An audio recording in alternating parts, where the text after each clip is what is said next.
कुल मिलाकर ये जो संविधान ने व्यवस्था दी है और संविधान में जो प्रावधान किया गया है कि सामाजिक और शैक्षणिक दृष्टिकोण से पिछड़े वर्गों के लिए विशेष इंतजाम किया जा सकता है, ये जो व्यवस्था की गई है, और संविधान ने जो अनुसूचित जाति की सूची बनाई पिछड़े वर्गों के अंदर से और अनुसूचित जनजाति की, ट्राइबल्स जिन्हें आदिवासी भी कहते हैं, इन लोगों के आरक्षण का प्रावधान कर दिया आबादी के अनुपात में।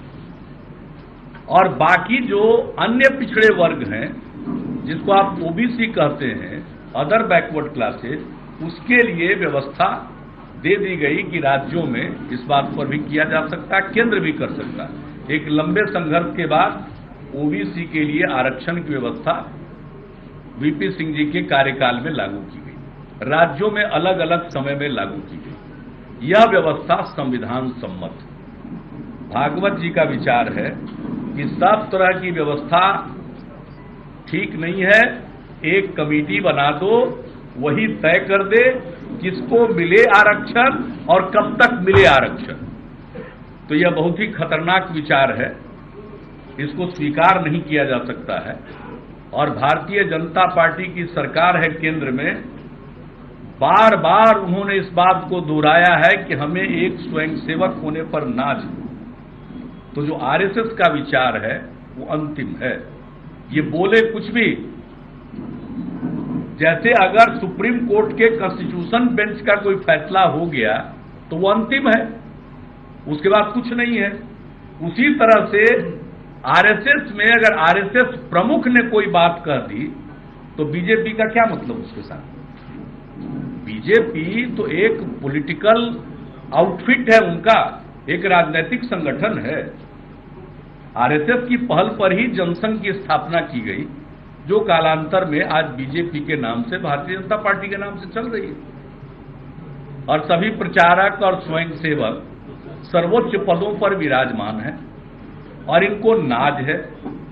अभी 3 दिन का शिविर चला, सबने अपनी हाजिरी दी लगाई वहां। और जो अगर भागवत जी कह दिए उससे अलग कोई विचार है, इनका कोई मंत्री केंद्र में या कोई नेता कुछ कह देता है, उसकी कोई वक़्त नहीं, उसकी कोई कीमत नहीं। मतलब है तो आरएसएस का, और आरएसएस चीफ सरसंघ चालक ने जब कह दिया तो उसके बाद कुछ बचता नहीं है। इसलिए आज बीजेपी बिल्कुल सामने है, समाज में गरीब गुरबा वंचित लोगों के बीच में भ्रम पैदा करके उनका समर्थन हासिल करना चाहती है, किसी का डर दिखाकर समर्थन हासिल करना चाहती है, और दूसरी तरफ उनके हितों पर कुठाराघात करने की इनकी पूरी तैयारी है।